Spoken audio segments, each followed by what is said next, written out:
저는 규제가 네. 안 나올 거라고 믿는 분들이 좀 더 너무 쉽게 판단하시는 거 아닌가라고 생각이 드는 거죠. 네, 오늘 빠세 초대석에서는 대한민국 최고의 좀 부동산 인사이트를 갖고 계신 최고의 전문가라고 생각을 하고 있습니다. 특히 시장에 대한 시황, 그리고 뉴스, 그리고 정책에 대한 정책 분석, 전반적으로 이 큰 틀에서 부동산을 정말 큰 틀, 큰 사이클에서 분석하는 데 있어서는 대한민국 최고의 전문가라고 생각을 하고 있습니다. 네, 부룡 신형강 대표님 모셨습니다. 안녕하세요. 네, 반갑습니다. 부룡입니다. 예, 정말 많은 질문을 받아보셨을 텐데 이 질문을 드리지 않을 수가 없어요. 일단 이재명 정부 부동산 정책의 좀 주요 특징들을 좀 여쭤보려고 하는데 네. 일단은 뭐 공약이 많지는 않지만 보셨고 네. 한 2주 정도 지났고 네. 그 전에 또 우려들도 보셨고 지금 사람들이 반응하는 것도 보셨잖아요. 네. 이재명 정부의 부동산 정책이 아직 구체적으로 딱 나온 건 없지만 네. 지금 나오는 뉴스들만 좀 대략 취합해서 보시면 또 경험이 많으시니까 네. 어떤 정부인 것 같아요, 부동산 쪽으로는? 아마 이번에가 판단하기가 제일 어려운 것 같아요. 그렇죠. 네. 이번에가 판단하기가 제일 네. 어려운 것 같다라고 네. 생각은 드는데 네. 기본적으로 제가 가지고 있는 이제 나름대로의 제 나름대로의 그 판단의 그 뼈대가 있는 게 뭐냐면은요. 네네. 이재명 대통령이 들어선 지금 시기에 이슈가 제기되는 내용들이 있을 거예요. 예. 그 이슈가 제기되는 내용들로 인해서 네. 정부 정책이 만들어질 거다. 즉 다시 말하면 모든 정부가 네. 그러니까 저는 이제 제가 나름대로 공부하고 찾아보고 그랬던 게 이제 노태우 시절이죠. 88년도 그때부터 쭉 정리도 한번 해보고 해봤는데 보면은 다 직전 상황에 그 나왔던 이슈를 해결하기 위해서 그 당시에 정책들이 다 만들어졌어요. 그렇죠. 그렇죠. 예, 그렇기 때문에 이번에 이재명 정부가 들었을 때 지난번에 솔직히 그 윤석열한테 졌을 때 네. 부동산 얘기 좀 세게 했다가 좀 힘들었잖아요. 그렇죠. 그러다 보니까 이번에는 부동산 공약을 제대로 표시를 안 한 것 같다. 그렇기 때문에 지금 나와 있는 거는 가장 원론적인 공급 확대. 공급 확대. 그놈의 공급 확대는 모든 대통령이 거의 제가 기억하기로는 김영삼 대통령을 제외하고는 다 써먹었어요. 그러니까 이거는 공약이 아니다. 그건 당연하게 해야 되는 건데 네. 그걸 갖다가 우리가 기대를 하는 건 아닌 것 같고 네. 제가 볼 때는 이제부터는 지금 뉴스에서 언급되고 있는 각종 이슈들 네. 이 이슈들 중에서 뽑아가지고 아 이것 때문에 정책이 만들어지겠구나라고 생각하셔야 되고 이 정책이 지금 현재 사람들이 갖고 있는 패러다임들 있죠. 네. 가장 대표적인 똘똘한 한 채거든요. 똘똘한 채. 네. 예. 이제 이런 패러다임이 이 내용으로 인해서 바뀔 수 있느냐 없느냐 이 두 가지를 되게 신경을 써야 된다고 생각해요. 그래서 지금 어떻게 될 거다라고 얘기를 하는 부분에 대해서 뭐 제 나름대로 과거 상황하고 비교를 해보면 좀 비슷하게 이렇게 될 거다라고 생각하는 부분이 있는데 네. 어찌됐든지 간에 지금 이재명 정부의 정책은 그냥 한마디로 얘기하게 되면 지금 무슨 얘기를 해도 결론 난 건 없는데 네. 지금 이슈가 되고 있는 가장 대표적인 부분 중에 하나가 아무래도 똘똘한 채 똘똘한 채. 그다음에 시장이 좀 되게 안 좋은 건설 경기라든지 지방 시장이라든지 건설 양극화. 그다음에 제가 볼 때 지금 거의 얘기하지 않고 있는 네. 전월세 시장. 아, 전월세 시장 맞아요. 예. 예. 저는 개인적으로 이 세 개에 아마 이재명 정부 5년간의 정책을 이 만들어지게 될 거다. 이 세 가지 안에서 물론 이제 다른 것들도 있겠죠. 네. 근데 이 세 가지 안에서 만들어질 가능성이 높다. 이렇게 생각하고 있어요. 이렇게 해서 지금 여러 가지 말씀해 주셨는데 일단 공급 확대는 디폴터로 깔고 가는 거고요. 네. 그리고 지금 이슈가 되는 것들 지금 지방 같은 경우 뭐 지방 포함해서 서울도 마찬가지지만 건설 경기 안 좋은 것들 PF 문제들 그리고 이제 지방은 아무래도 서울과 양극화가 되고 있다는 부분들 그리고 지금 아무도 언급하고 있지 않다고 하는 전월세 시장의 좀 문제들 이것까지도 짚어주셨던 것 같습니다. 그래서 이것들에 대한 정책들이 나올 텐데 확실히 아직까지 정책을 다듬은 것 같지는 않죠. 나오는 거 보면서 만들 것 같죠. 지금 당장 서울 뒤집어졌다는 얘기가 나오고 있잖아요. 네. 지금 뒤집어졌다는 얘기가 나와 있고 사실 제가 볼 때 좀 우려스러워요.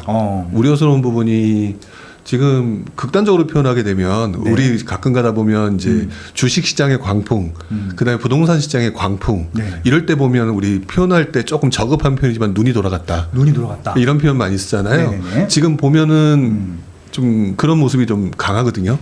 근데 그것들이 조금 리스키한 상황이라고 저는 오히려 보는 입장인데. 리스크하다. 네, 리스키하다. 근데 그것 때문에 지금 정부가 정책이 지금 빨리 나와야 되는 상황이거든요. 그렇죠. 네, 정책이 빨리 나와야 되는 상황인데 저는 지금 정책이 원래는 지금 이 정도라 되면 뭐 한 6월 말이나 7월 초쯤에 가장 먼저 뭐 예를 들어 어느 지역 어느 구 뭐 토제 지정 토제 지정. 이라든지 뭐 규제 지역 지정이라든지 네. 이런 부분이 나와야 될 것 같은데 그 부분을 되게 주저하고 있는 것 같아요. 그렇죠. 왜냐하면 이미 지금 이 시장, 이 전장에서 움직이고 있는 사람들은 그래도 어쨌든 그게 뭐 오래된 지식이든 아니든 간에 지식이 하나가 또 들어와 있어요.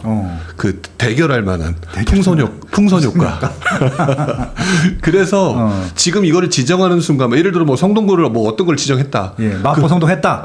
딱 그러면 네. 그 노도강으로 또 번질 가능성이 높은 거를 지금 정부도 알고 있다는 느낌이에요. 치형 빌어뜯듯이 계속 그냥 쭉쭉 피는 거지. 예. 네. 그렇기 때문에 지금 일단 칼을 뽑아가지고 한 대를 때리는 게 중요한 게 아니라 지금 재갈을 하고 네. 재갈도 찾아야 되고 채찍도 찾아야 되고 뭘 어떻게 해야 되지라고 해서 지금 이것저것 지금 찾고 있는 네. 지금 정중동에 있는 시기인 것 같아요. 그래서 저는 빠르면 8월 네. 그렇지 않으면 9월쯤에 부동산 정책에 그 아주 이제 이것저것 섞은 종합 대책, 네. 그러니까 물론 공급 확대가 일단 포함되겠죠. 근데 그런 거 나오겠죠.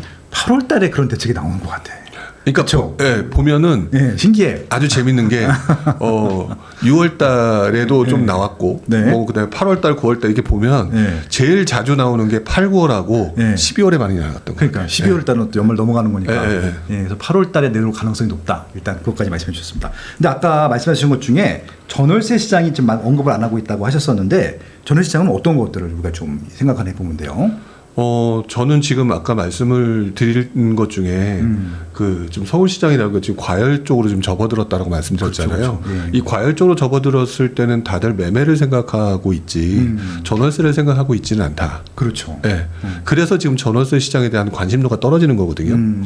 근데 제가 얘기하는 거는 어떤 네. 특정 누군가가 이 방송을 보면서 돈을 벌어야겠으니까라고 하는 팁을 드리고자 하는 내용이 아니라 네. 그냥 시장 전체로 보게 되면 일부 지역의 과열이잖아요. 그러면 이제 규제가 나올 가능성이 높고 그렇죠. 그럼 규제가 나오게 되면 그게 단기적이든 장기적인 간에 위축이 나올 가능성이 높다라는 그렇죠, 거예요. 당연히. 예. 그럼 위축이 나왔을 때 사람들이 부동산, 주택에 대해서 하는 행동은 기본적으로 전세와 월세거든요. 그렇죠. 그러니까 움직임이 매매에서 전월세로 돌아가는, 그러니까 백하는 현상이 만들어지는데 네.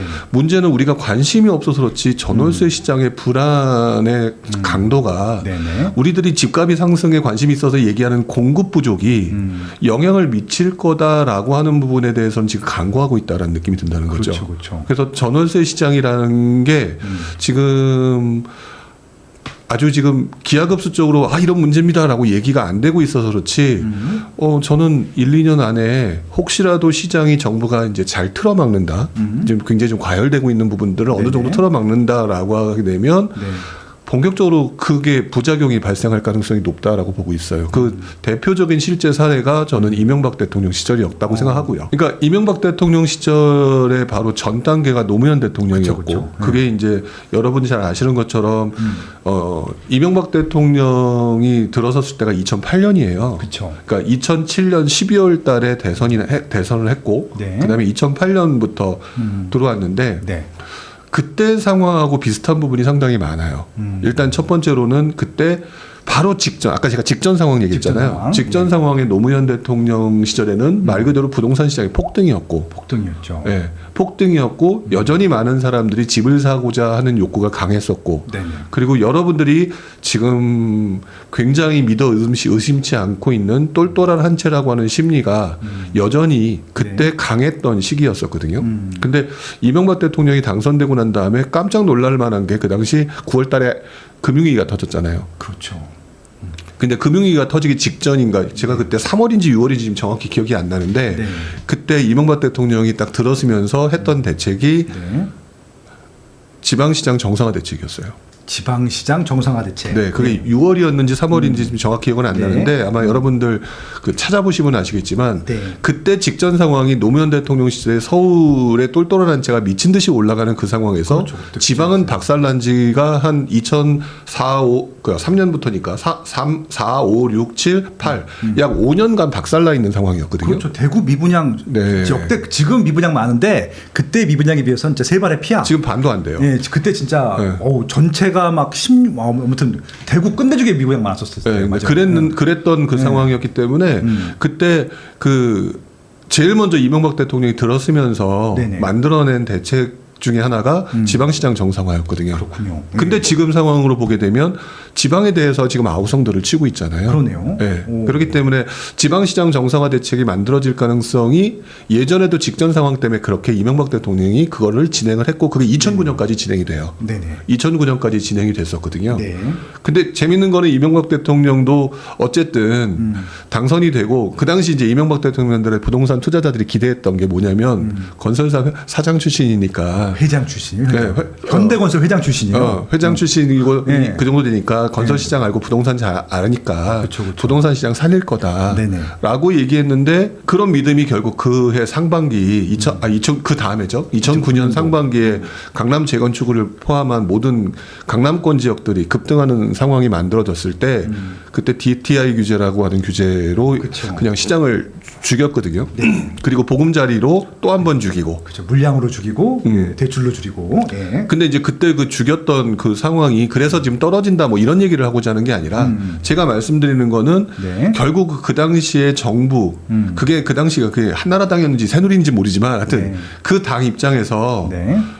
그 당의 속성상 부동산 시장을 이렇게 누르려고 하는 집단 그 당은 아니었었는데 네. 결국 서울시장이 직전에 너무 화랑이었기 때문에 눌렀단 말이죠. 그렇죠. 그러니까 지금도 저는 그래서 서울시장을 지금 누를 가능성은 여전히 존재한다라고 보는 게 그렇죠. 신기하게도 윤석열 대통령 시절에는 안 눌렀거든요. 완화 쪽으로만 가고. 네네네. 그게 지금 심리가 계속 이어져 있는 상황에서 네. 지금 대통령 당선된 분이 지금 첫 번째 시험대에 올라섰거든요. 네. 첫 번째 시험대이기 때문에 저는 이 첫 번째 시험대에서 지금 되게 고민이 많을 거고 그 많은 것들 중에 가장 기본적인 뼈대는 서울을 어쨌든 지금 이상대로 놔두면 안 되니까 서울을 누를 것이고 네. 지방은 예전에 이명박 대통령 시절은 살릴 것이고 그런 과정에서 지금 현재 계속 얘기가 나오는 얘기가 시장의 이 똘똘한 한 채라는 이 괴물을 해결해야 된다. 네.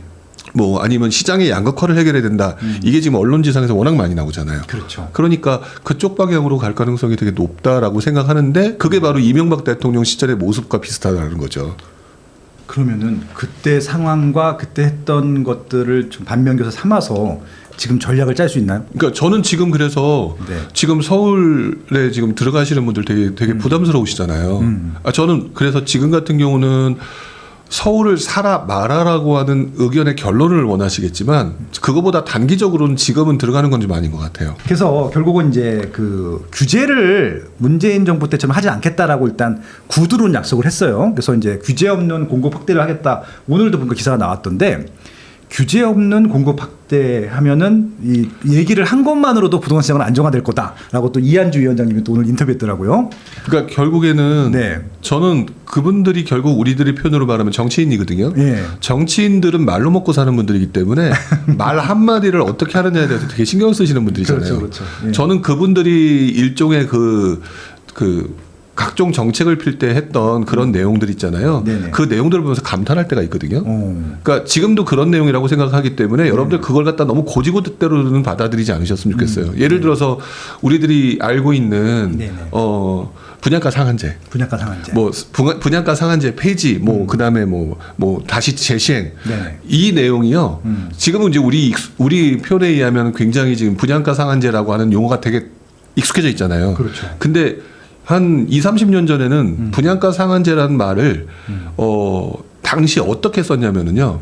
그러니까 제가 그 당시가 이제 김대중 정부 때였거든요. 네. 분양가 상한제 폐지라고 하면 반발이 생길 가능성이 일부 누구한테 생기잖아요. 그렇죠. 예. 근데 IMF 시절에 분양가 자유화라는 표현을 썼어요. 분양가 자율화. 네. 기억납니다. 네. 그런 용어 있었어, 맞아. 분양가 자율화. 야, 예. 자율 네. 얼마나 좋은 용어예요. 시장이 그런 네, 맞아요. 근데 이걸 갖다가 뭐 폐지 뭐 이렇게 가버리면 되게 안 되니까. 그러니까 네. 지금 얘기도 뭐 예를 들어서 네. 규제 없는 네. 뭐 없는 뭐 공급 확대. 네. 그러니까 우리는 지금 이게 규제가 없다라고 받아들이잖아요. 네네. 규제가 없다라고 받아들이는데 네. 분명히 그 앞에는 세제에 관련돼서 문재인 정부가 지금 부작용을 만들었던 세제 부분을 함부로 건드리지 않겠다라는 얘기잖아요. 그런 네. 식으로 뭐가 건드리지 않겠다는 얘기이기 때문에 말을 어떻게 바꾸느냐에 따라서 저는 규제가 네. 안 나올 거라고 믿는 분들이 좀 더 이건 너무 쉽게 판단하시는 거 아닌가라고 생각이 드는 거죠. 그러니까 네네. 저는 분명히 그러니까 서울을 규제하면서도 네네. 규제를 하면서도 아마 조금 표현을 고급지게 표현을 한다거나 지금도 사실 우리 규제라고 얘기 안 하고 규제라고 안 하고 어저께인가요? 어디 네. 뉴스 보니까 그 은행 그 대출 담당 임원들 불렀더라고요. 왜 출석을 안 할 수도 있잖아요. 자율적인 이 대한민국에서. 근데 왜 했을까라고 생각해 보면 네. 냉정하게 말하면 무서워서 그랬을 것이고. 그러니까 뭐 행장을 부르면은 좀 그러니까 대통령이 부른 것도 아니니까 그렇죠. 부행장들 오실 수 있으면 오세요 했더니 다 갔대요 일단. 네. 그러면 그 네. 왔으니까 또 한마디를 했겠죠. 근데 니네 규제해라고 얘기를 했을까요? 그런 규제라는 말 자체를 안 썼겠지. 안 썼겠죠. 그러니까 네. 이런 식인 거라고 생각하시면 될 것 같아요. 저는 그러니까 뭐 이걸 가지고 약간 말을 잘못하면 정치색이 있는 표현 같은 그렇게 오해를 하시지 않고 들어주신다면 네. 이 정부가 하는 이 표현들을 이게 뉘앙스를 잘 받아들이셔야 되는 게 규제 없는 뭐 공급 확대라고 얘기하지만 네. 대표적으로 얘기할 수 있는 규제를 안 한다는 것이지 그 내부적으로 규제 자체를 안 한다는 얘기는 아닐 거다. 그래서 규제는 분명히 일단 1차적으로 서울의 양극화를 해결하기 위해서는 무언가가 나올 가능성이 높고 그리고 이제 그것들이 나오면서 바뀔 수 있는 소지가 있기 때문에 지금 여러분들이 지금 당장 어디를 들어가라고 하는 말을 못 하겠는 거예요. 왜? 지금 당장 해야 되는데 대출이 혹시라도 걸려버리면 낭패를 겪는 상황이 만들어지잖아요. 항상 떨어지는 우박은 피해야 된다고. 지금 상황은 떨어지는 우박이 만들어질 수 있을 정도로 날씨가 흐리다. 네네. 근데 지금 많이들 지금 뭐랄까 조급해하는 분들이 좀 많다 보니까 그러시는데 지금 또 이렇게 얘기한 내용을 가지고 부동산을 떨어진다라고 얘기했다고 또 지레짐작하시는 분들이 있어요. 어떤 분들은. 그래서 제가 요즘 들어서는 요거를 또 한 번 더 그렇게 강조하고 넘어가는데 떨어진다가 아니라 지금은 날씨가 지금 갑자기 맑음에서 흐림으로 바뀌어지고 있는 것 같다. 그러니까 지금 상황에서는 움직이기보다는 올 하반기에 나오는 부동산 정책의 큰 얼개를 보시고 움직이는 게 좋을 것 같아요. 그래서 지방을 가든, 그래서 아니네 서울이네. 그래서 서울 가든, 그거는 이제 여러분들이 판단하실 문제고 그때 우리가 조언을 드리거나 하는 문제이기 때문에 네. 저는 올 하반기 정책이 아주 기대가 됩니다. 그러면 일단 이재명 정부가 느낌상 네. 경험이 많으시니까, 그러니까 이제 실질적으로 이전 정부, 뭐 문재인 정부나 윤석열 정부나 아무튼 뭐 여당에 대한 상관없이 좀 기대가 되는 점은 없으세요? 이번에요? 이번 정부에 대해서 이런 정책은 좀 젊고 네. 이전 정부보다 좀 경험치가 많을 테니까 좀 이렇게 나오지 않을까라고 하는 부분들. 그러니까 이거라고 딱 부러지게 말하기는 좀 어려운 것 같고요. 예. 일단은 저는 이재명 대통령이 성남 시절에 했던 약간 실용주의 노선. 실용주의 노선. 네, 나름대로 실용주의 노선이기 때문에 네. 문재인 대통령 시절처럼 이렇게 원칙과 이게 이념이라고 표현해야 될까요? 이렇게 돼야 된다는 그러니까 그런 쪽으로 뭔가 메커니즘을 만들어 가지는 않지 않을까? 네. 뭐 우리 가끔가다 우리 정치 관련된 그런 모임들이나 이런 유튜브 보게 되면 서로 막 말싸움하잖아요. 네. 우리는 그런 거 하지 말고 그냥 그럼요. 객관적으로 어쨌든 부동산 관심 있고 투자하고 이런 쪽이니까 네. 분명한 거는 이분들이 하는 행동들을 봤었을 때는 그동안의 모습을 봤기 때문에는 우리는 이제 막 그 행동이 바뀌었고 막 옛날에는 세금 규제하라고 그랬다가 지금은 뭐 안 할 수도 있다라고 그렇죠. 바뀌었다라고 욕하는데 이게 바로 실용주의 노선일 수도 있다. 그렇죠. 그러니까 오히려 이거는 심하게 박살나는 구조를 절대 안 만들 거다라고 저는 생각해요. 어떤 특정 대상이 심하게 박살나는 것이 아니기 때문에 뭐 부동산은 폭락한다 이런 쪽으로 또 극단적으로 가시는 그런 거는 아닐 것 같다고 생각이 들어서 네. 오히려 저는 이재명 정부가 지금 하고 있는 대책들을 봤었을 때는 그냥 제가 보더라도 지금 주식시장 부양인 것 같아요. 일단 1차적으로. 그러니까 약간 그렇게 하면서 또 약간 이제 시장을 좀 살리는 쪽으로 갈 것 같은데 네. 어떤 정책이냐라고 하게 되면 일단 부동산 쪽에서 그 실수요자 말고 네. 투자자 입장에서는 일단 지방에 관련된 것들에 대해서 조금 더 관심이 가죠. 아, 네, 왜냐하면 지방이 워낙 안 좋았고 지금도 뭐 지금도 사실 별로 안 좋고 하니까 어떻게 보면은 구정물 속에서 새싹이 돋아나는 것처럼 다들 부정적이라고 얘기하는데 오히려 거기서 먹을 게 더 크게 나올 수 있거든요. 그렇기 때문에 제가 볼 때는 지방 쪽에 관련된 대책들에 대해서 조금 눈여겨보실 필요가 있지 않을까 그런 생각은 드는데 요즘 진짜 솔직히 말씀드리면 저도 헷갈리는 게 저는 이번에 이재명 정부의 그 재정 정책이란 말이 저를 되게 헷갈리게 했어요. 그게 왜요? 왜냐하면 재정 정책이라고 하는 거는 그러니까 사실 여러분들이 뭐 금리가 인하되면 부동산이 올라갈 거다. 지금 금리 인하 기조다. 이렇게 얘기들을 그동안 많이 유튜브나 이런 데서 배우셨잖아요. 그게 통화 정책이거든요. 아, 지금 통화 정책을 가지고 우리들이 지금 이렇게 된다라고 하는 나름대로의 그 경험치들이 있어서 막 지금 움직이고 있는 것들이 있는데 네. 갑자기 재정 정책을 피겠다라고 얘기를 하면서 네. 재정 정책? 그러니까 예를 들면 부동산 같은 경우도 이런 거잖아요. 제가 아까 이명박 대통령 시절에 얘기를 했는데 이명박 대통령 시절에 그래서 지방의 규제를 풀었단 말이에요. 그렇죠. 지방의 규제를 풀고 그다음에 그러면 지방 건설 그 미분양이 사라지고 지방 건설 경기가 살고 지방에 물려 있었던 건설사들이 살아나는 그런 쪽으로 약간 뭐랄까 직접 쏘는 게 아니라 약간 지금 당구로 말하면 쓰리쿠션으로 연결해서 풀어나가는 방법을 택했는데 지금은 정면 공격을 가버리는 거예요. 뭐냐면은 예를 들어서 재정 확장 정책을 핀다. 그러면 건설 경기를 피기 위해서 예를 들어서 취득세 완화를 지방을 풀어주고 뭐하고 이렇게 지금 차근차근 가겠다라고 하는 기존 정책 구조가 있었거든요. 옛날부터. 네네. 근데 가만히 있어봐. 내가 지금 재정 정책을 피는 거라면 SOC 투자 같은 거 그냥 바로 그냥 딱 밀어붙이면 그러면 취득세 안 풀고도 네네.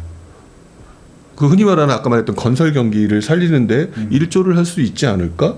그리고 또 그렇게 살아나게 되면 주식하고도 연관이 되고. 그렇죠, 그렇죠. 네, 그래서 이 재정 정책이라고 하는 부분이 약간은 우리들이 기존에 알고 있었던 이 통화 정책의 흐름을 이용한 투자 약간 많이 지금 이해하고 있는 요런 투자를 좀 헷갈리게 만들 거고 그렇게 해서 돈을 푸니까 네.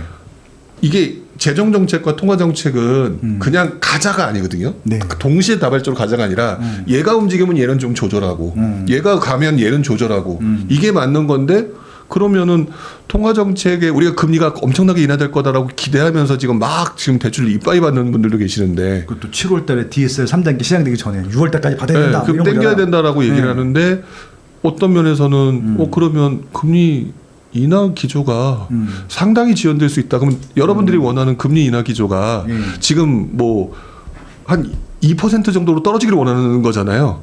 그렇죠. 지금 사람들의 우리가 심리는 2%를 경험해 봤기 때문에 네. 그 맛을 못 잊죠 지금. 예. 근데 저쪽에서 돈을 풀고 있는데 금리 인하시키면 말 그대로 불났는데 휘발유 껴안는 거잖아요. 과연 그렇게 할까? 네. 이런 생각이 들기도 하고 또 뭐 그냥 쉽게 표현하면은 국채 그 재정 확장 정책을 통해서 국채를 그걸 갖다가 이제 발행을 하게 될 텐데 네. 그럼 금리는 올라가게 돼 있거든요. 그렇죠. 금리 인하 구조의 금리가 올라간다? 이게 은행채부터 그러니까 국채 금리가 올라가면 은행채라든지 코픽스라든지 이런 쪽하고도 연관이 되니까 그래서 와 이번에는 판단하기 되게 어렵게 움직인다라고 생각이 좀 들어요. 근데 어쨌든 그래더라도 지금 살려야 되는 건 지방이니까 약간 속도가 조금 지연될 수 있는 가능성이 좀 있긴 있다. 그래서 이게 지금 저도 그래서 여기서 말씀은 이렇게 드리고 있지만 저도 솔직히 되게 머리가 복잡해요. 그래서 여러분들한테 계속 지금 생각을 하면서 이것들을 어떻게 판단 내려야 될까들을 고민하고 있으니까 뭐 그거는 아까 말씀드렸던 28일 정도에 제가 나름대로 정리되면 정리되는데 또 한번 말씀을 드릴 거고 이렇게 해야 될 것 같아요. 근데 어쨌든 지금 현재로서는 좀 뭐라 그럴까 재정 확장 정책으로 가면서 통화 정책이라고 하는 부분이 조금 하는 그 총재의 그 립 서비스 잘 보셔야 돼요. 거기서 혹시라도 네. 거기 공조를 맞춰서 하겠다는 거는 금리 인하를 되게 천천히 하겠다는 얘기일 거거든요. 그러니까 뭐 그런 식으로 지금 분위기가 갈 가능성이 높다. 만약에 그렇게 진행되면 올 하반기의 전략들을 지금 판단해서 움직이는 게 아니라 어쨌든 그때 판에서 저는 올 하반기가 여러분들의 앞으로의 한 5년간의 방향이 나오지 않을까. 그리고 이제 더 나가서는 아까 말했던 만약에 그렇게 해서 사람이 조금 눈여겨보고 한번 기다리면서 좀 하는 상황이 만들어진다면 그때 저는 전월세 가격을 봐라. 전월세 가격. 네, 다시 한번 또 말씀을 드리는 거죠. 그래서 전월세 가격은 이렇게 연관이 되는군요. 네, 그렇죠. 그래서 지금 네네. 전월세 가격을 지금 자꾸 보라고 얘기를 하는 거예요. 누구도 가르쳐 주지 않지만 꼭 해야 하는 일. 나에게 가장 가까이 있지만 멀게만 느껴지는 일. 남들보다 빠르게 시작하는 것이 유리한 일. 내가 하고 있는 일은 내 집 마련과 투자입니다. 교통망, 상가, 입지, 세금, 청약. 나는 이 모든 일을 스마트 튜브 경제 아카데미에서 시작하고 있습니다. 스마트 튜브 경제 아카데미.